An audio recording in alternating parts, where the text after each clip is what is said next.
Had some problems from the foul line at times tonight. Here and there, missed 6 or 8, but finished off. I think with 6 in a row, and when you really needed them. Yeah, that's integral if you're going to try to put a game away against a team that has to foul. So I think we start getting the right people up there. Some of those. I'll take Amber Ramirez at the foul line. Got a lot of confidence in her up there toward the stretch and in the end. So, but a good way to finish it. I think we gave up the 3 there at the buzzer, but I didn't want our kids anywhere remotely near them to give them a chance at a 4-point play. So we knew they were going to come. You look at their second half, they hang 54 on us, but we knew that was coming. This is an explosive team. I said it in the pregame to anybody that would listen to me. Hopefully now everybody sees it firsthand. Porter, go ahead. Coach, talk about your inside defense. You really looked like there was a lot of movement down there, keying on and really limiting their second chance points.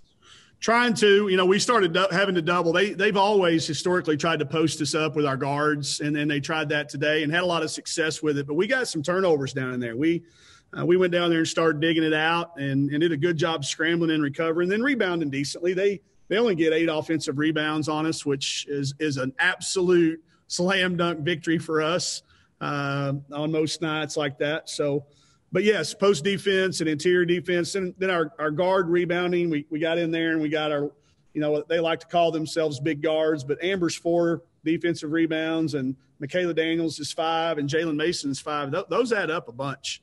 That's where the stops come, and I thought they were all very, very timely. Our bench was phenomenal today.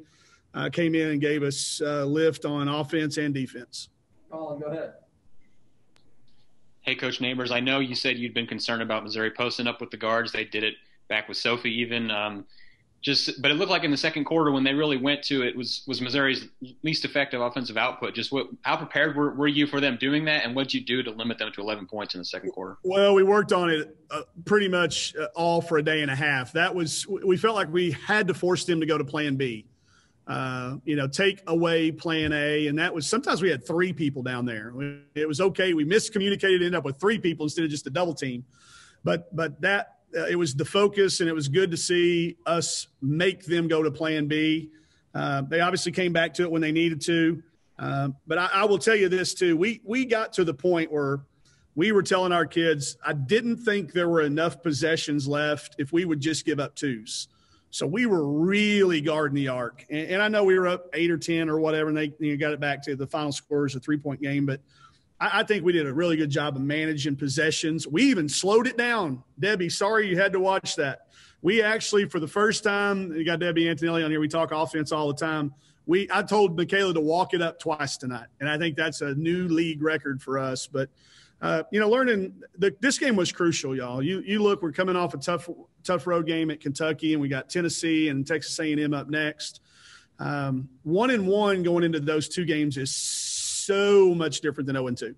So we had a little pressure on us, and you could sense it a little bit at first. We got down 8-0, but I purposely didn't call a timeout because I didn't want them to think we had panicked.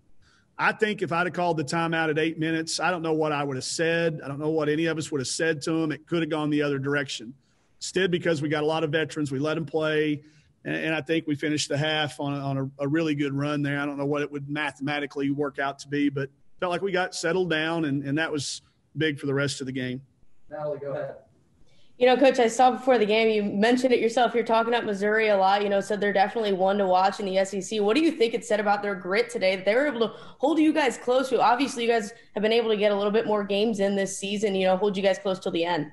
Yeah, no, I didn't expect anything less. They have earned our respect. We play them twice every year, so we watch them a lot. You end up watching them a lot. And I've watched every one of their preseason games, not for scouting, just because it was on. And I've just been so impressed with, and I was just said it to her in the hallway, just Asia Blackwell's maturity and how the newcomers have blended in with those 2 freshmen that had to carry them last year when they, were playing through the SEC and taking some lumps. They were this good. They just didn't know it yet. And Robin's done a great job of putting them in situations to be successful.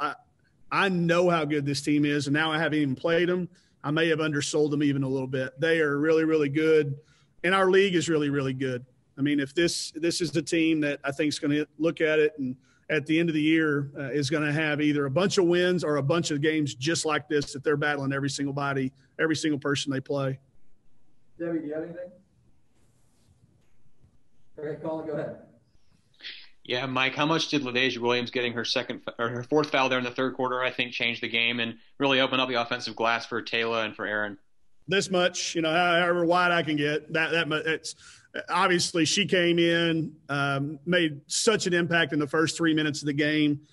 And, I don't think it's any secret. Robin knows this. We always do try to go at a couple of people right off the bat, a couple of different ways.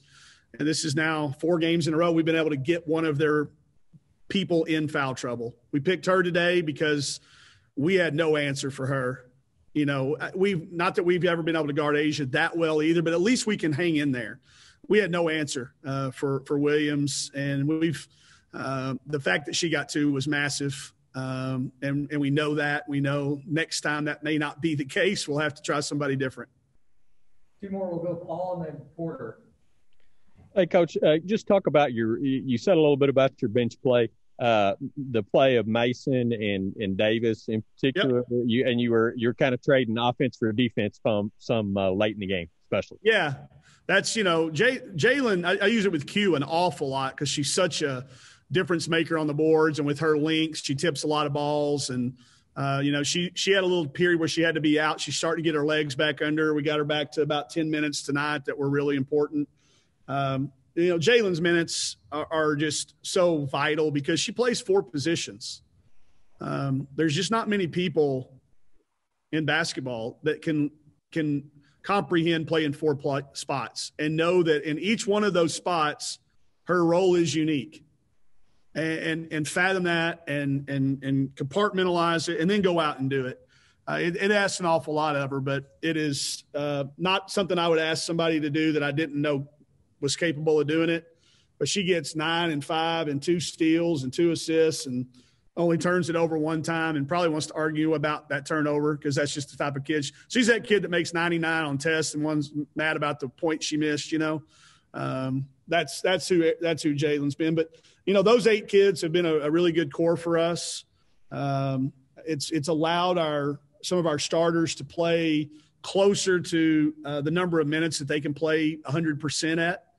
Michaela, we'll see how she is, but just our bangs and bruises are starting to add up, and that's because we're 12 games in.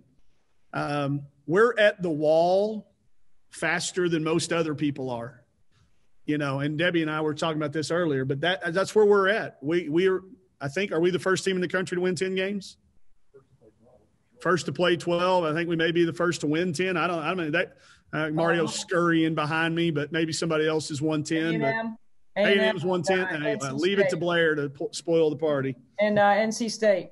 Okay, well, and a couple of good guys. I don't mind being thrown into that group of people. I don't want any part of them on the golf course, but no, we're starting to get to that point, and we're starting to see some things that we've never experienced before with the pandemic, and it's just fun to go through it with these guys. We were really disappointed, and I was proud our kids were disappointed at a loss on the road to a team that was picked in the preseason to finish higher than us, that's been playing really well. Our kids really were disappointed we lost that game, and that's a first. And as hard as that is to deal with, it was good to see, and I think it carried over into our practices the last 2 days. And much needed, a much earned day off tomorrow, and then we'll get back to getting ready for the next 2. Porter, close us out.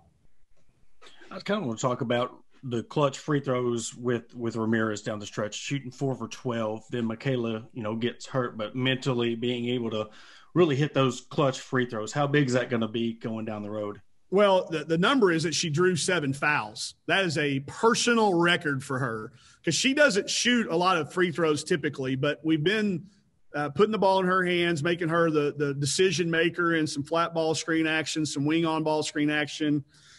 She is our best percentage free throw shooter in practice.